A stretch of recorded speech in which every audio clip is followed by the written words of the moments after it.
Bismillahirrahmanirrahim.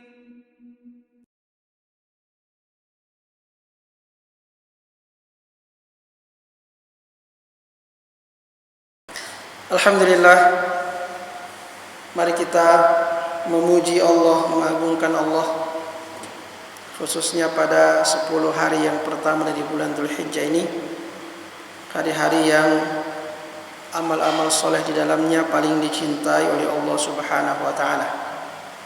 Kemudian mari kita banyak bersolawat kepada Nabi kita Rasulullah Muhammad sallallahu alaihi wasallam, juga kepada keluarga beliau dan sahabat-sahabat beliau radhiyallahu anhum ajma'in. Hadirin dan hadirat jamaah salat subuh yang dirahmati Allah Subhanahu wa taala, sebelum kita melanjutkan kajian hadis kita tentang 7 golongan manusia yang mendapatkan naungan Allah Subhanahu wa taala pada hari kiamat, saya ingin mengingatkan tentang sedikit keutamaan dari 10 hari yang pertama dari bulan Dzulhijjah ini.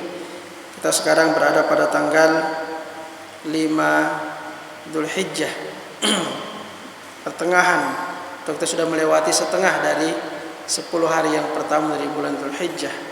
Hari-hari pada bulan Dzulhijjah ini, 10 hari yang pertama adalah merupakan hari-hari yang paling mulia dalam setahun. Rasulullah sallallahu alaihi wasallam bersabda, "Ma min ayyamin al-'amalu shalihu fiha ahabbu ila Allah min hadhihi al-ayyam." Yani al-ayyam al-'ashr. Tidak ada hari-hari yang amal-amal soleh di dalamnya lebih dicintai oleh Allah melebihi amal-amal soleh yang dikerjakan pada 10 hari yang pertama dari bulan Dzulhijjah. Para sahabat bertanya, "Ya Rasulullah, walal jihadu fi sabilillah?" Ya Rasulullah, apakah jihad fi sabilillah juga tidak bisa mengalahkan amal-amal pada 10 hari yang pertama itu? Qala walal jihad fi sabilillah.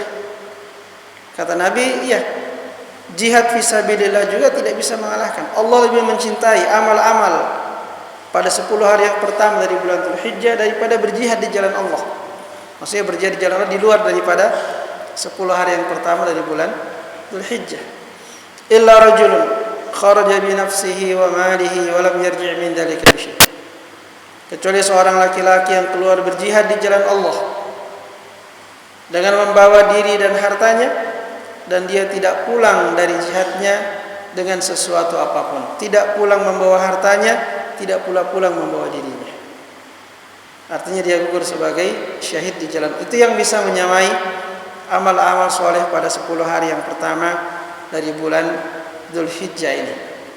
Dan itu taklim kita subuh ini termasuk taklim yang istimewa, karena kita berada pada 10 hari yang pertama dari bulan Dzulhijjah. Ini adalah amal soleh insyaallah, dan taklim kita ini lebih Allah cintai daripada berjihad di jalan Allah, berdasarkan hadis yang kita bacakan tadi.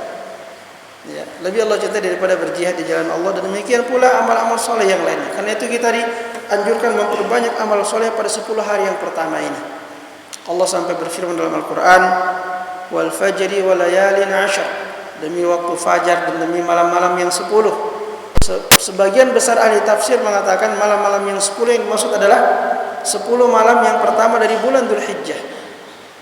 10 malam yang berada pada 10 hari pertama dari bulan Dzulhijjah ini Allah bersumpah dengannya. Sampai-sampai banyak ulama yang mengatakan 10 malam yang pertama dari bulan Dzulhijjah pun lebih utama daripada 10 malam yang terakhir dari bulan Ramadan.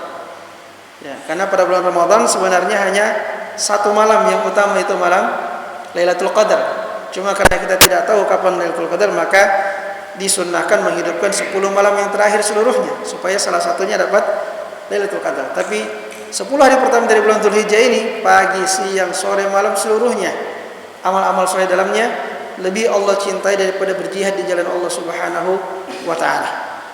Maka dalam hadis yang lain Rasul mengatakan, "Fa'akthiru fihinna at-tahlila wat-takbir wat-tahmid." Perbanyaklah pada 10 hari yang pertama ini bertahlil, la ilaha illallah, bertakbir Allahu akbar, dan bertahmid alhamdulillah. Ini perbanyak. Sahabat mengamalkan dengan yang sekarang kita kenal dengan takbiran. Di takbiran itu tidak ada riwayatnya dari Nabi, tapi dari para sahabat. Dari sahabat Abdullah bin Mas'ud, beliau bertakbir Allahu akbar, Allahu akbar, Allahu akbar, la ilaha illallah, Allahu akbar, Allahu akbar, walillahil hamd. Ini kan isinya itu tadi tiga. Allahu akbar takbir, la ilaha illallah tahlil, Allahu akbar walillahil hamd tahmid. Jadi isinya takbir, tahlil, tahmid. Jadi sahabat mengamalkan apa yang tadi Rasul katakan dalam hadisnya, perbanyaklah tahlil, takbir dan tahmid, diamalkan dengan sahabat seperti itu. Ya. Ada juga Allahu akbarnya 2 kali juga bisa. Allahu akbar 2 kali saja boleh juga. La ilaha illallah wallahu akbar walillahil hamd. Jadi semua takbiran ini bukan dari Nabi tapi dari para sahabat dan dari para salaf.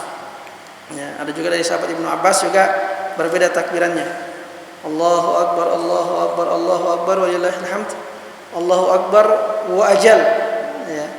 Jadi ada beberapa riwayat tentang takbiran ini. Intinya adalah pada 10 hari yang pertama kita banyak bertakbir, bertahlil, bertahmid. Dan itu ini sendiri-sendiri saja, ya. Nanti yang setelah selesai sholat itu pada kalau menurut mazhab Syafi'iyah dimulai dari hari raya Idul Adha subuhnya sampai selesai hari tasyrik. Kalau menurut mazhab Hambali dimulai dari hari Arafah tanggal 9 Dzulhijjah sampai selesai hari tasyrik. Itu takbir yang muqayyad setelah selesai sholat wajib. Tapi dari tanggal 1 Dzulhijjah kita sudah dianjurkan banyak bertakbir sendiri-sendiri. Ya, sampai-sampai sahabat dulu masuk ke pasar. Diriwayatkan oleh sahabat Abdullah bin Umar dan juga sahabat Abu Hurairah. Mereka masuk ke pasar untuk mengingatkan orang di pasar bertakbir. Ya, mereka khusus saja masuk pasar, bertakbir keras-keras. Baik, kita tahu bagaimana hiruk pikuknya pasar. Nah, orang semua di pasar mendengarkan takbirnya sahabat ini, mereka pun bertakbir sampai bergemuruh pasar dengan takbir. Itu di zaman para sahabat. Umar bin Khattab ketika berhaji di Mina, dalam kemahnya dia bertakbir keras-keras sehingga semua orang di Mina kemudian bertakbir sampai kedengaran di pasar-pasar. Di pasar pun orang bertakbir. Ya, bergemuruh dengan takbir. Nah, ini yang mungkin sunnah yang sudah jarang kita lihat diamalkan. Bertakbir sendiri-sendiri pada 10 hari yang pertama dari bulan Dzulhijjah. Juga dianjurkan banyak berpuasa. Dari istri-istri Nabi, sebagian istri Nabi mengatakan, karena Rasulullah sallallahu alaihi wasallam yasumu tis'adil hijjah wa yaum Ashura wa 3 ayyam min kulli syahr. Adalah Nabi sallallahu alaihi wasallam biasa berpuasa 9 hari Dzulhijjah. Karena kalau hari ke-10 tidak boleh puasa. Ya, berpuasa 9 hari Dzulhijjah dari tanggal 1 sampai tanggal 9. Dan berpuasa pada hari Asyura serta berpuasa 3 hari dalam setiap bulannya. Nanti puncaknya pada tanggal 9 Dzulhijjah. Beliau mengatakan siyamu yaumi Arafah ahtasibu 'ala Allah an yukaffira as-sanata allati qablahu was-sanata allati ba'dahu. Puasa hari Asyura, puasa hari Arafah, aku berharap kepada Allah Subhanahu wa taala akan menghapuskan dosa setahun sebelumnya dan dosa setahun setelahnya. Ini puncaknya. Dari tanggal 1 kita berpuasa dan puncaknya pada tanggal 9. Kemudian amal yang paling utama pada 10 hari pertama adalah berkurban. Ini amal yang paling besar. Pada 10 hari yang pertama dari bulan Dzulhijjah ini berkurban. Yang merupakan hari raya yang paling besar dalam Islam. Saking besarnya ini ibadah kurban sampai Allah jadikan sebagai hari raya yang bahkan lebih besar daripada Idul Fitri. Idul Fitri cuma 1 hari. Idul Adha itu 1 hari tanggal 10-nya, tapi disambung 3 hari setelahnya. Semuanya hari-hari menyembelih. Semuanya hari-hari menyembelih. Dan hari raya Idul Adha ini juga bertepatan dengan pelaksanaan ibadah haji. Tanggal 10 ibadah haji itu para jamaah haji mereka melontar jumrah Aqabah, mereka menyembelih juga damnya bagi yang tamattu dengan qiran, mereka mencukur rambut dan mereka tawaf ifadah. Hari yang agung tanggal 10 Dzulhijjah yang kata dalam sebuah hadis Rasul bersabda, ahabu ayyam ila Allah yaumun nahri thumma yaumul qarri. Atau kama qala sallallahu alaihi wasallam, hari yang paling dicintai Allah Subhanahu wa taala hari nahar. Jadi dari 10 hari ini yang paling Allah cintai lagi hari nahar, hari menyembelih. Itu tanggal 10 Dzulhijjah, tsumma yaumul qarri, kemudian hari-hari Mina. Hari tasyrik 11, 12, 13 namanya yaumul qarr. Hari di mana jamaah haji tinggal di Mina, mabit di Mina. Nah, inilah dia keutamaan 10 hari yang pertama. Intinya semua amal soleh kita upayakan perbanyak. Ya, selain tadi yang disebutkan dalam hadis, bertakbir, bertahlil, bertahmid, berpuasa, berkurban pada tanggal 10 sampai tanggal 13. Demikian pula bersedekah, kalau bisa kita sedekah tiap hari, membaca Al-Quran, perbanyak baca Al-Quran. Andaikan ada yang bisa khatamkan dalam 10 hari, subhanallah, perbanyak zikir pada Allah Subhanahu wa taala, silaturahmi, birrul walidain, menolong orang, membantu orang yang kesulitan, semuanya, semua amal soleh. Termasuk taklim 10 amal soleh semuanya. Semua amal soleh pada 10 hari yang pertama ini lebih Allah cintai bahkan daripada berjihad di jalan Allah Subhanahu wa taala. Jihad itu kata Nabi adalah puncaknya Islam. Ya, wa dirratu sanamihi al-jihadu fi sabilillah. Puncaknya Islam adalah jihad fi sabilillah. Amal yang paling berat itu jihad fi sabilillah. Kalau orang itu berjihad, berkorban harta, berkorban tenaga, waktu, bahkan bisa menghilangkan nyawa. Maka dikatakan sebagai puncaknya Islam. Tapi 10 hari pertama dari bulan Dzulhijjah, amal-amal soleh di situ lebih Allah cintai daripada berjihad di jalan Allah Subhanahu wa taala. Saking herannya sahabat sampai bertanya dalam hadis yang kita baca tadi. Sahabat sampai bertanya, apakah juga jihad tidak mengalahkan? Jihad tidak mengalahkan juga. Maka ini mari kita memperbanyak ibadah ini pada 10 hari yang pertama, pagi, siang, sore, malam seluruhnya.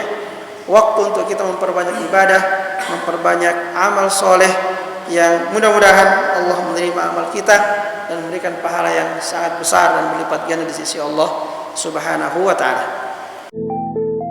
Alhamdulillah.